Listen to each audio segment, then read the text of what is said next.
personal note tonight, I have to share with you that sometimes I can't believe my life. I grew up in my father's bakery when I was a kid, and I never went to college. My dad never went to college. For generations, everybody in my family was a baker. I took one college class one semester. It's all I could afford. I had some excess during early adulthood, but I squandered it with drinking and just being a general ass. By the time I met my current wife, Tanya, I had lost everything. And when Tanya finally gave up and said she would marry me, she thought that I would probably be a garbage man. That was my potential, and quite honestly, we were both pretty excited about that being our potential. I find myself in remarkable times, standing with you in these incredible historic times. I have been pondering some things, some of the hardest things that I've ever had to deal with in my life for several months. About 8 months ago, as I was beginning to think some things through, I wanted to meet with this man, Reverend Billy Graham. But when I called, you know, you just don't call the Reverend Billy Graham and say, "Hey, I want to meet you." They said, "No, he doesn't think it's time." Well, time passed. About 2 weeks ago, I was standing in the hallway with somebody, and I said, "I just have to talk to Billy Graham." Well, 2 days later, a phone call came in, and it was Reverend Billy Graham. Said he wanted to meet with me. I guess the time was right now. We had scheduled an hour for last Saturday, and it went on for 3 hours. When I went to Billy Graham's mountaintop home in North Carolina, I really didn't expect that I would be having Chinese food, chopsticks and all, with him, but I did. I spoke of a growing darkness and evil.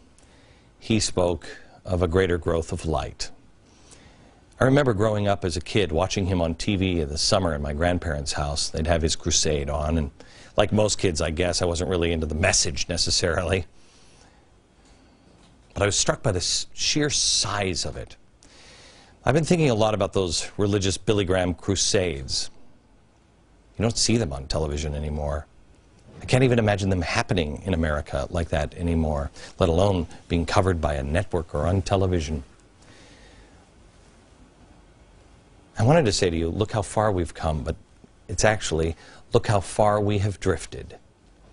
The thing is, the world is changing, and the world can change overnight. It already has. As all of these things change, and the pressure on Israel and America and you grows greater and greater, what holds your arms up? Who is holding your arms up? I would urge you tonight to realize, search out in your own mind, do your own homework, and dare I say, pray on what is important to you. Decide for yourself whether the perfect storm is here, whether it even exists, if the rain has begun to fall, and if this is a storm unlike the world has seen in a long, long time, if ever. You, as a citizen, not only of this country, but of all mankind, have a responsibility, and you have an important role to play. If you're a teacher or a preacher, you tell the truth. You tell the children and those in your congregation that there are consequences for all of your actions. If you're a broadcaster, you do your own homework and tell the truth. If you're a guy like me with the potential of being a garbage man one day, really find out what you believe and hold on to your convictions. Reverend Graham said one thing to me as he left, or as I left him. He said, "Glenn, don't worry. You know how the last chapter ends. You know the story. And people are good. We just have to remind them of that." I reminded him of something that he had said earlier in the conversation. He was so full of peace. He said, "I'm really not worried about death.